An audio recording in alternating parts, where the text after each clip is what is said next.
Okay, we will call the meeting to order here. We're going to get online. And we'll begin with a roll call, please. Commissioner Nieder? I'm here. Commissioner Fasci? I'm here. Commissioner Eichelberger? At this time, we will accept public comment to the board. Currently, Lauren, is there anyone online that appears to be interested in making public comment? If so, if you're online, please use the raise your hand feature if you'd like to make public comment at this time. Yes, there are 3 total individuals online. One is having their hand raised. There's also someone on the phone who I know that we have to have a separate to speak. So there's one individual that does have their hand raised. Okay. Could you, is there any identification for the individual with their hand raised? Yes, CM. CM, would you please make your public comment?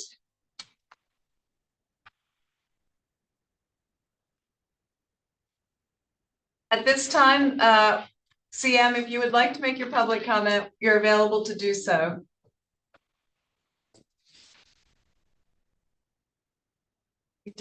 Here's just having technical issues. I see the sound. Okay. Wait, can you hear me? Yes, we can now. Okay. So my name's Caroline Macharaju. I'm from Camp Hill, and I had a couple questions on numbers. I apologize in advance if she was going to address these particular points anyway. But I'm wondering what the numbers for provisional ballots were, and specifically how many of the provisional ballots were rejected. I'm also wondering the same for mail-in ballots. I'm wondering if there were any mail-in ballots that were rejected after they were returned for any number of reasons, like if a person passed before the election came around. And there's one other question. I was also wondering, and this builds upon the question I had last time, how many voters, if you could tell me this number, I don't know if you have this information handy, how many voters were previously inactive but did vote this election, thereby turning them, to active status? And if there's a breakdown of how many of those voted at the polls versus mail-in ballot, and did those mail-in ballot ones also have to sign an affirmation, as I remember, that you mentioned last time? So those are my questions. Thank you. Thank you. With the individual on the phone, what's the number and Lauren? Yes. Hold on just one second. Okay. The phone number is ending in 5515. It's Charlie Wilson. Would Mr. Wilson, did you wish to make a comment at this time? Hello. Hello, we can hear you now, Mr. Wilson. Hi, thank you. No, I'm just listening in to see what the numbers are being reported. Thank you. Thank you. So no one else online is used the raise their hand feature at this time? One of the visuals online, but is not indicating. Okay.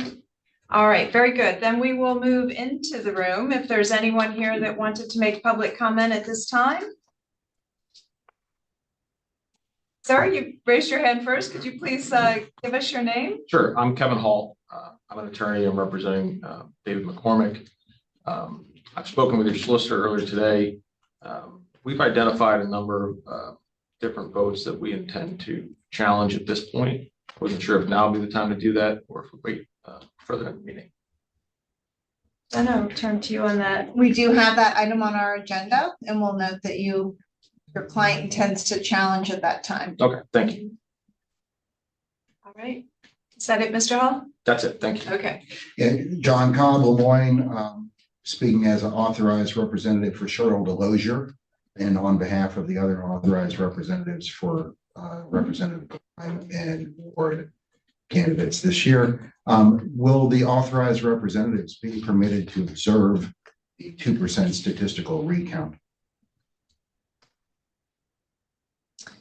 mean, this is public comment, not a question and answer I know, session. I can send it via email if you Yeah. prefer. That's your only question here today, Mr. Capel? Okay, thank you. Mr. Mokas? Sam Milkus, resident of North Middle Township, representing the Bob Casey campaign. And I just want to say I've commented to this board a number of times in the past about the respect I have for the integrity and carefulness of this board, its director, and its staff. I have been instructed by the Casey campaign to challenge certain non-counting of the votes, and I will be following up with a more formal letter indicating why we're doing that, and really have much more to do not with day-to-day activities in the office, but rather questions, legal questions about whether certain votes should have been counted or not. All right. Thank you. Is that it, Mr. Mokas? Yes. Okay. Anyone else here interested in making a public comment at this time? All right. We will move forward with the approval of the meeting minutes from October 31st. If someone would like to make a motion to approve. Second. It's moved and seconded. All in favor say aye. Aye. Aye. That leads us into the discussion and approval of the to accumulate the write-in votes. Yeah, so the report there in front of you, this is just for offices where individuals were written in different ways. So this is an example, the very first office for president, Chris Christie was written in multiple ways there. And so we're asking that you accumulate them, and the recommendation for the accumulation is there. None of these affect any of the offices as far as no one won, no one's close to winning, anything like that. But for result book purposes and historical purposes, we need to accumulate those names. Thank you. I'll entertain a motion to approve that. A second. Moved and seconded. All in favor say aye. Aye. Aye. Thank you. Now, discussion and approval of the actions concerning the provisional ballots. Commissioners, in front of you is the most current up-to-date listing of all provisionals that were voted on election day, and my recommendations there as to how they should be disposed. So we had 1,222. I'm recommending 845 fully count. 95% of those are individuals who applied for a mail-in ballot, did not return that mail-in ballot, or not able to surrender it at the polling place. So their only option was to vote provisional. So we could then research it later to make sure that the mail-in ballot was not returned. All of that was researched thoroughly over the last 7 days. Is that where we are now? 6 days, 7 days. So that's my recommendation for those. 54 I have listed as partially count. So what that means is a voter showed up in Mechanicsburg to vote and they are registered in Carlisle Borough. So only the offices that match will count. So statewide, maybe if they share a congressional district, those sorts of things. So that's what we consider a partial count. And then 323 recommended rejected. The majority of those are individuals who live in other counties or who are not registered at all. And those are my recommendations. Okay. Does anyone have any questions of Bethany as it relates to the provisional ballots and their status? I do one. Bethany, do we have someone mentioned to me, I guess the day after election day, that they did not receive their mail-in ballot. So they appear here, I assume. Do we have a count of how many folks claim that they did not actually receive a ballot? So it's not, so it can be, so there's multiple things. They could either have not received it but threw it away, not realizing what it was. We've had my cat ate it, literally had that, all sorts of different reasons. But if they show up at the polling location and they're unable to produce that mail-in ballot and the affirmation envelope, they must vote provisionally. So I don't have a count exactly, but the majority of those listed as counted, that was the case. Either they didn't receive it or something happened to it where they could not surrender that ballot. Okay. And I'm sorry, Gary, did you have any other? As a follow-up, I had for that, that one of the items listed was that they voted conventional, alternative, or absentee mail-in. Mm-hmm. And so having been at your office during there was a time period where you had the books printed with the ballots that you knew you had received. And there were still ballots coming in. Up until 8 p.m. Up election until day. 8 p.m. Correct. Yep. So certainly someone, if they hadn't, they were uncertain. Mhm. What I'm trying to say is they very well could have gone to the poll. They didn't get their email yet and were nervous and wanted to make sure that their vote counted, and that overlap. I didn't want someone to think that they were just trying to perpetuate voting 2 times, because there were some timing issues with that. Is that correct? Yes, so we print the books after after the deadline to apply for a ballot. So all of that information is in there, but obviously when you can return a ballot up until the polls close at 8 p.m., there's no way for me to get that information in the book. So that's why there's the provisional option, so that we have time in the days after to research every single one thoroughly, which we do. As you know, it took and has taken days and days for me to do that. We look at each one, we look at our shore system, we go through pending applications, we dig deep for all of these to make sure that no one is left out of voting that should be able to, or that someone who should not is able. And that's why it takes so long. And I mean, it has been the majority of my staff every day into the evenings on Saturday. And as some of you know, we were there on Veterans Day doing all of this to prepare it. So our research is incredibly thorough. And we go to the ends of all shore earth to figure out what the status is of all of those things. So, yeah, Thank you. So just real quick, so we have confidence that the post office is actually getting these things. yes. Yeah, I mean, the return rate was, I don't have those numbers. I don't do math that fast, We don't but have people it was, say they got it after election day or some are returned late. Yes, some are returned late to us. Yeah. returned to. Yeah.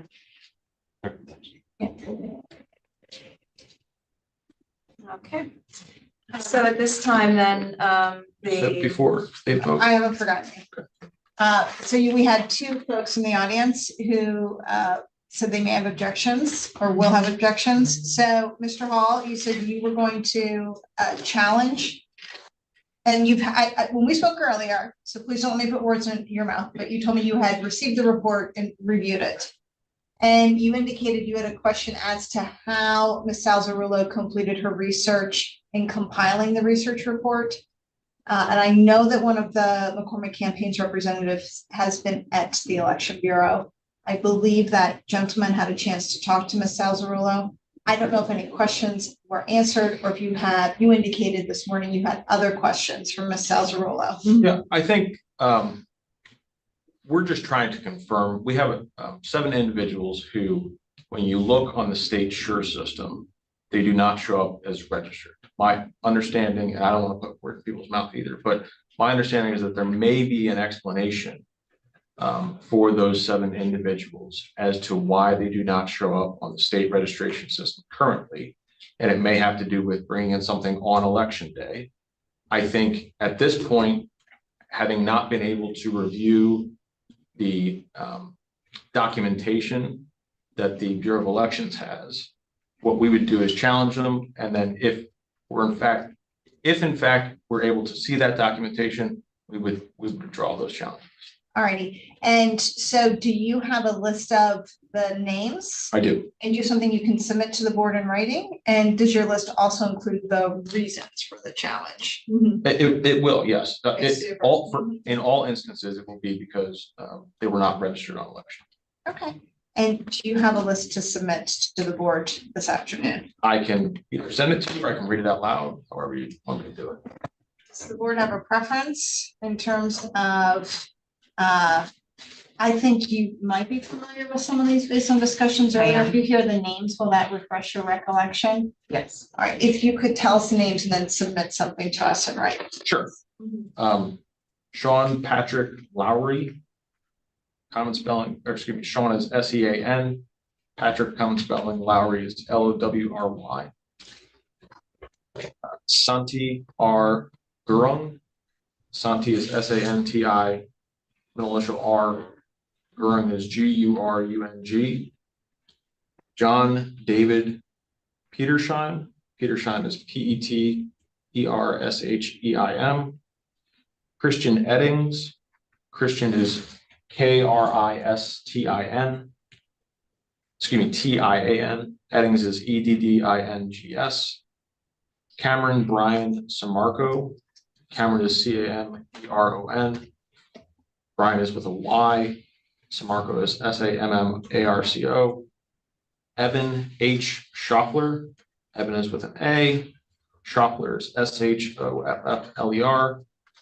And then Mayor Quinn Mahoney. Mayor is MAIRE. Quinn, and then Mahoney is MAHON. Those names are familiar to you? Yes. Okay, and I don't know if you're prepared to comment on, Mr. Hall saying that those, his folks, based on data he has available to his client, that they, does not believe they're registered to vote. The board, the board wants to hear Bethany's thoughts. So I was able to look up all of these individuals, and I'm not sure how current your system is that you use, but they are registered and have been registered since Election Day. They're individuals who registered to vote prior to the October 21st cutoff. But when you apply online, if you do not use your PennDOT driver's license number, if you use your last four of your social instead, it cannot pull a signature. So if you use your PennDOT number, they pull the signature from PennDOT. If you use your social security number, they can't do that. So the individual sent a letter, and they have until Election Day at 8 p.m. to return that letter signed, and then they're able to vote. So these individuals all did those things, returned that letter to us on Election Day, and went to their polling location to vote provisionally, because they are not in the poll book, obviously, as we print them earlier. And so those are my findings on those individuals. So they are registered voters, and they're in the SURE system right now. All of them. Yep, all of them. Yep. So the election code specifies that when there's a challenge made against a provisional ballot or an individual who's, completed a provisional ballot, that ballot shall not be canvassed or included in the unofficial results to go on display. So, and what then follows is that this board has an obligation to schedule a hearing to be held within 7 days of the date of the challenge. The hearing is to be stenographically recorded, and this board is the finders of fact, so to speak. So the burden would be on the challenger then to bring forth evidence that it may have to support its challenge. And while the burden is not on the board, I anticipate that you would want Ms. Salzarullo to be prepared to discuss, any data and information that she has. So what I'm hearing Mr. Hall say is that he wants the challenge to be filed. I mean, today's the deadline to do that. And then for a hearing to be scheduled, and that you may be satisfied based on further discussions with Ms. Salzarullo and your client would withdraw this challenge. That'd be correct. Okay. So we have the challenge to those 7 individuals. Now, I have some thoughts for what the board may want to consider for how to proceed, but I wanted to also follow up with Mr. Milkus. You said your client may also have some challenges. Is it to provisional ballots or a different type of? It is primarily to the provision. Okay, all righty. So looks like we have 2 sets of challenges then this afternoon. Would the board like to hear from Mr. Milkus at this time? Our challenges are broader than was described here. We do have some named voters that I'll set forth in my follow-up letter, but there are also categories of rejected provisionals that we at least want to be able to look at prior to a hearing to make sure that we agree on the determination of signature. There is an issue regarding the completion of the secrecy envelope for people who voted provisionally at the polling place on Election Day, as to whether certain information missing discounts that ballot at a time when they were voting under the supervision of a judge of elections. I will clarify other categories, but mostly that is especially the categories that we are looking at. So I guess my question because you have not so much you, but the board, when I say you, Bethany's assisting you in meeting this deadline of 5 p.m. today to provide unofficial results to the Department of State. I don't know that the Department of State has issued guidance or directives for how our unofficial results are or are not to be modified based upon the challenges. So for Mr. Hall's client, we know 7 individuals. Mr. Milkus's client, I don't think we have a certified specific number. Is that correct? Right. Yeah. So, So we're gonna have to mhm. send the unofficial returns without any provisions in there then. Yes, yeah, so that's what would happen. So, If the mhm. solicitor, if Mr. Milkus could identify the individuals that he was particularly going to challenge our classifications, we could, as we can identify the 7 that are being Yeah. challenged, we could remove them. Is that adequate? It sounds like he's Not accurate. doesn't have a complete list. Am I right on that? Well, I think, I'm trying to remember the number, but there may have been about 30 people or so who voted provisionally on election day, but whose ballots were not accepted because of the claim that the envelope hadn't been properly completed. And so, I mean, you know who those people are. It's in your printout, but I'm not saying that in the end, we're challenging every one of those until we're able to review them. Because we could pull with the number that corresponds with that. Not by 5 rejection. o'clock, I can't. No. Yeah, There's no way. yeah. Okay. I can't do it by 5 o'clock. Oh, I'm sorry. I thought the rejection notice was here for those. Right, but I can't, that unofficial report that needs to go to the state by 5 o'clock, I won't be able to do all that, so we'll have to just give you approval without the military, the provisionals. So in that instance, pending the 2 sets of challenges, there will be a need to schedule a hearing. In anticipation of knowing there might be challenges, I think it's tentatively discussed that a hearing would be this Thursday at 1:30 in courtroom number 1. But those logistics, are they finalized? Those logistics? They are. Yeah, so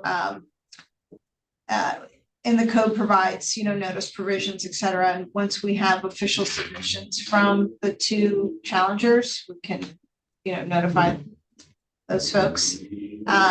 But for the item 6 on your agenda, the board may wish to table it until your next meeting. I can't recall. Is that on Monday?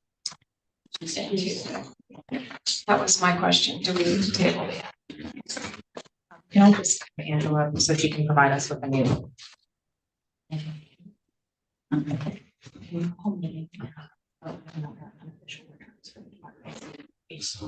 Provisionals and then email it to you.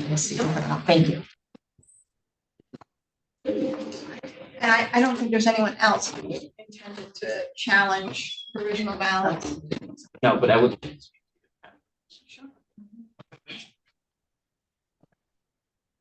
So it would be An action to table? Yeah. Someone like to make a motion? I will move to table agenda item 6, the approval of action concerning the provisional ballots. I'll second. Moved and seconded. All in favor, say aye. Aye. Aye. modification, right? Bethany, do we want to move forward then with the discussion and approval of action concerning the military ballots at this Yes. time? So as I'm sure you all know, and we've discussed before, military ballots are due back to us by today, but they must be postmarked the day before the election, which is November 4th. So there were 33 of those since election night at 8 p.m. Up until today that were postmarked correctly, and we were able to count.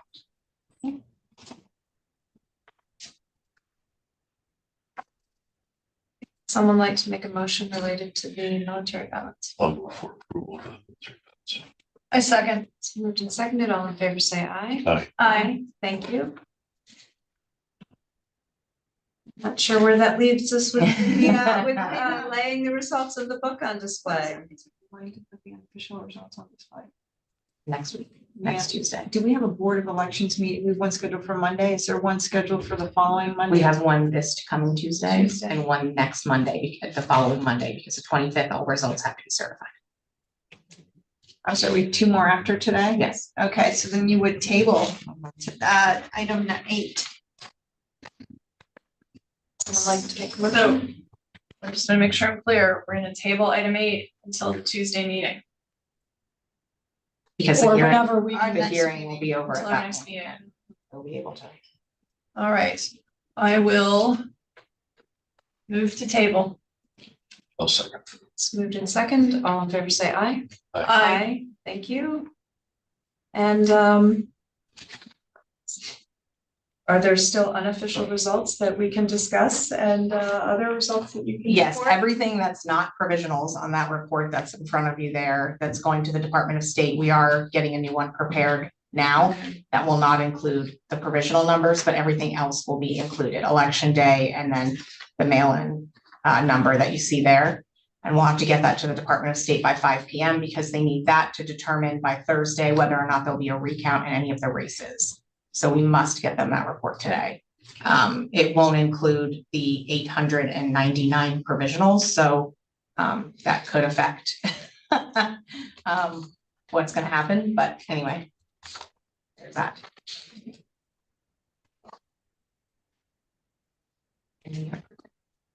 Someone like to make a motion?